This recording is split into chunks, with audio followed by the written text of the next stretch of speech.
My relationship with the American bullfrog and the northern green frog can be classified as complicated, because these were the two frogs I saw the most growing up as a child, and they have a special place in my heart. I'll always love them. But at the same time, doing conservation and trying to help with breeding programs and head-starting tadpoles, you find these two species eating everybody else. So they're kind of a nuisance from that perspective. From my subjective standpoint, even though they're a nuisance, they're still very valuable, and they do have a special place in my heart. That's why over the last 2 years, I felt it necessary to include them in Frog Week.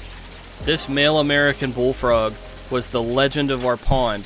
This bullfrog was eating wild birds coming to the water. It had eaten 4 different birds at this point.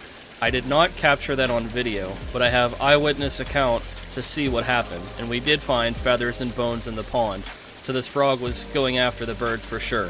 However, there was another American bullfrog, a little bit smaller and more hungry, and that is the predator that was going to target the American toads, who are back again for round 2 this year.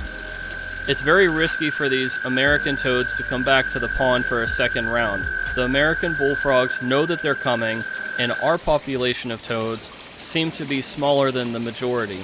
So on average, they're smaller specimens, at least the males, and that means they're easier pickings for the bullfrogs to eat them.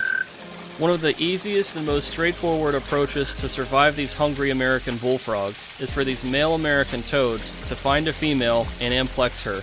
It seems whenever these toads get on the back of a female, they're less likely to get picked off by these hungry bullfrogs. That's easier said than done, because the females are going to be far and few.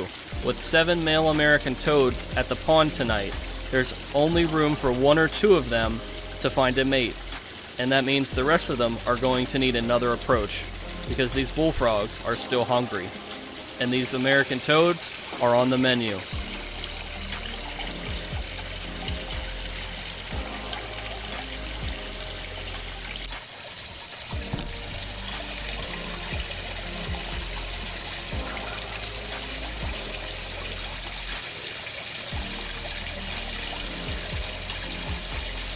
You guys hear this? He's got the bullfrog.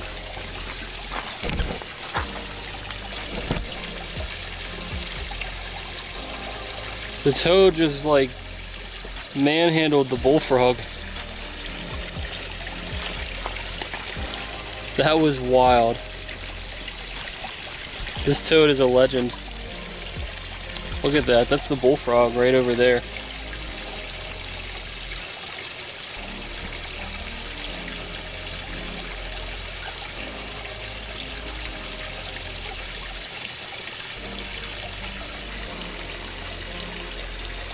It's really funny to see the American toad as the aggressor, because the American bullfrog is the predator and the toad is the prey.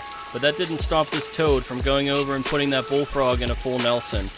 But the bullfrog was sneaking closer to the toad, and it was getting ready to see if it could grab a hold of it. I thought of this as a hunting approach that the bullfrog did. What did I just witness? The bullfrog just nudged the toad off of the rock. There's no evidence to suggest these bullfrogs were able to successfully capture and eat an American toad. Just because the trail camera didn't catch it and I didn't observe it does not mean these bullfrogs didn't do it. It just means that it's unconfirmed for this year as compared to last year.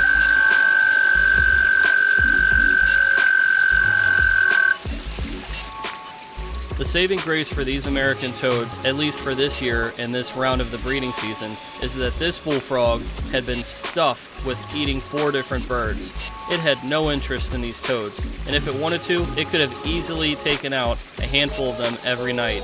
But thankfully, that wasn't the case, and we were able to see success with our American toads shacking up and amplexing for yet another round this year.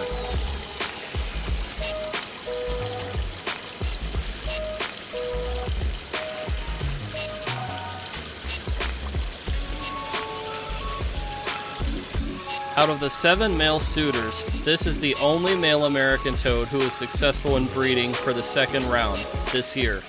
It's possible the other pond at the neighbor's house also had successful males reproduce in her pond. However, we didn't go check to see the results of round 2. It's very likely they had success as well. While one American toad went and faced the bullfrogs head-on, putting one in a full Nelson, this toad was strategic, and he followed through with the original plan to find a mate, reproduce, and get the heck out of there. That's what this guy did. I just wanted to get this because I knew she mated, but I didn't know where.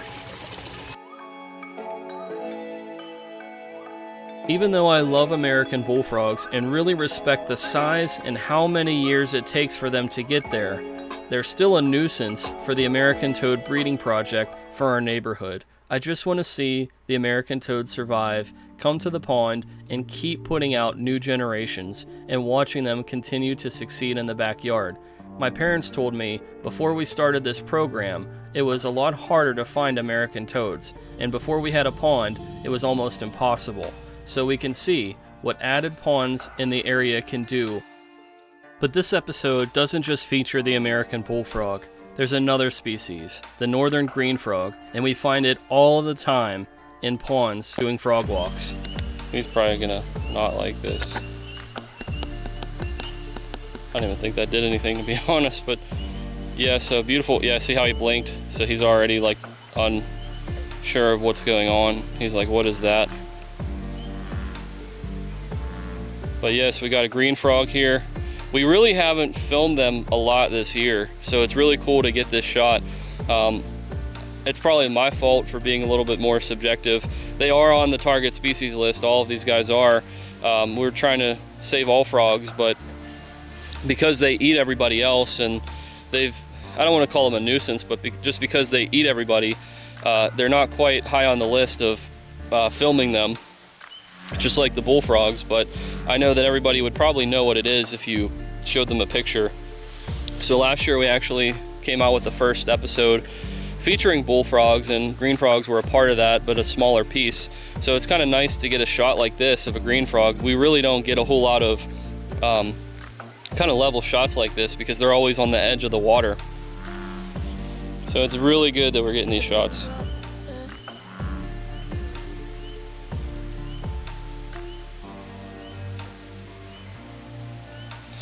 It's funny, all the males are out right now. They're all out in the grass here. They're either trying to get away from the bullfrogs, they're hunting, or they're just taking advantage of the humidity and just getting out of the water, getting away from predators. So are they eating some of these bugs that are flying around? Oh yeah. I think these guys are looking though first for a meal of another frog. Oh, okay. I think that's what they're doing. You know, those baby pickerel frogs are out in the grass too. It's a nice shot of one hanging out in the grass. So Todd, you can see his eardrum there. Green frogs have the best hearing of all the frogs in Pennsylvania. They're very bold frogs. I mean, they spend a decent amount of time out of water. Actually, better not to catch any of them because frogs and toads are declining everywhere. So by letting these guys alone, you're helping them out to continue to just exist. They're heavily persecuted from people fishing with them, or whenever you destroy habitats and stuff like that, because they have a tendency, they breathe through their skin. So anything that's in the environment that's nasty, the frogs are able to pick up, and it kills them pretty quick. So I would honestly encourage you not, like, for no frogs to be caught or even used as fishing bait or anything, just because, I mean, how many years do you think it took him to get to this size? We're probably looking at somewhere around a 10 to 15-year-old frog. I mean, it takes at least 3 years for them to go from a tadpole to a frog, and then it takes another at least 3 to 4 years to get to a modest size. So we're already at 6 years old. So these frogs are survivors, realistically, and that's why, like I said, you know, he's probably at least 10 or older to get to this size. So I don't know, I think that's to be respected. The Frog Week Conservation Project covers 150 miles in western Pennsylvania. We're focused on community outreach, creating backyard habitats, taking the public out on guided nature hikes, and also doing anything and everything we can for frog and toad conservation. And it's awesome to see all of our target species. Green frog first. So I played this for you guys to identify the frog. But I'm gonna play this now to get the frogs to identify me and to call back to me. Maybe.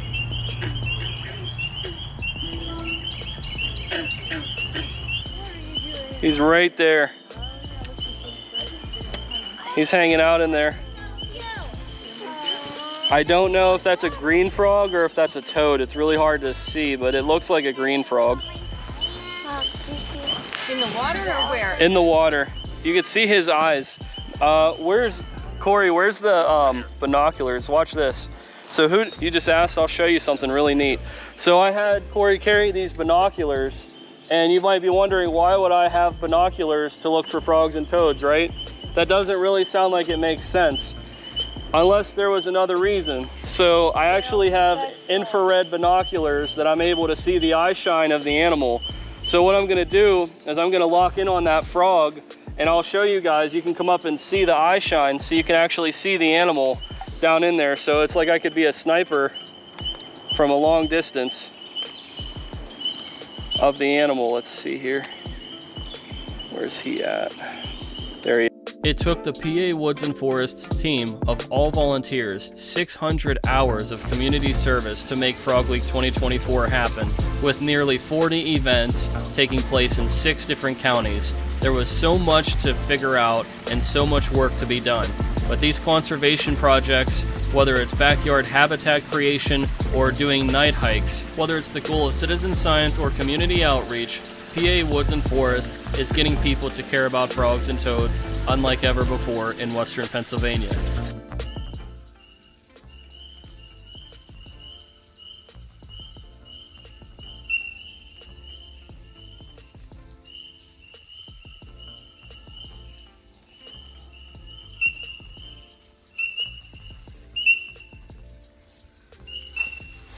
Significant progress has been made within the communities of the Frog Week Conservation Project. By doing all the nature hikes, the frog walks, and the critter talk presentations with ambassador animals, it's enabled the community to learn how to identify frogs by what they look like and also what they sound like. This is a win and what it's all about for backyard conservation, citizen science, and community outreach.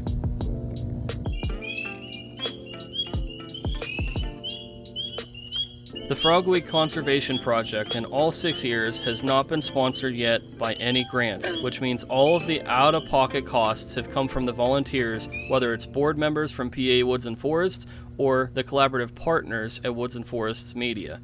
One thing is for sure, this couldn't happen without the generosity, the willingness, and the selflessness of all the crew between both groups. Thank you so much for being a part of this project. If we didn't have you, there's no way we would have a Frog Week. Look what we got, a wood frog, guys. Beautiful wood frog. A little thin though. Look at this guy.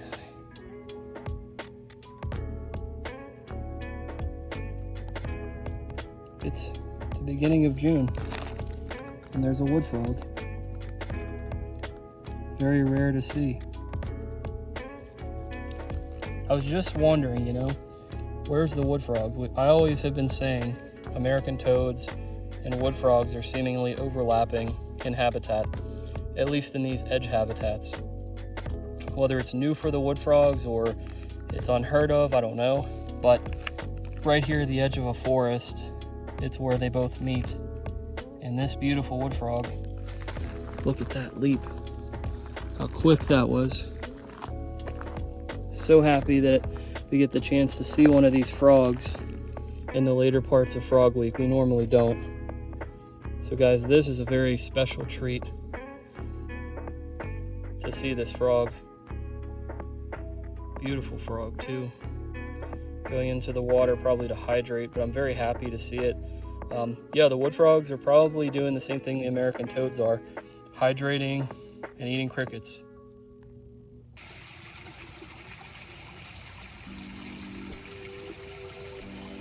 For the first time in Frog Week's 6-year history, we're going to hand off the last 2 episodes to our collaborative partner, Woods and Forests Media, and they're going to showcase the content from the Critter Talks and a lot more of the outreach that took place during Frog Week this year. So get ready if you want to see Ace, Esperanza, Wellsboro, and all of those guys you met over the years from this channel or from the Frog Week Conservation Project. They're coming up. I can't wait for you to see what we have in store to conclude this year's Frog Week. Don't forget to like and subscribe, and as always, share with your friends for more Frog Week content. We'll see you in the next one. Thanks, guys.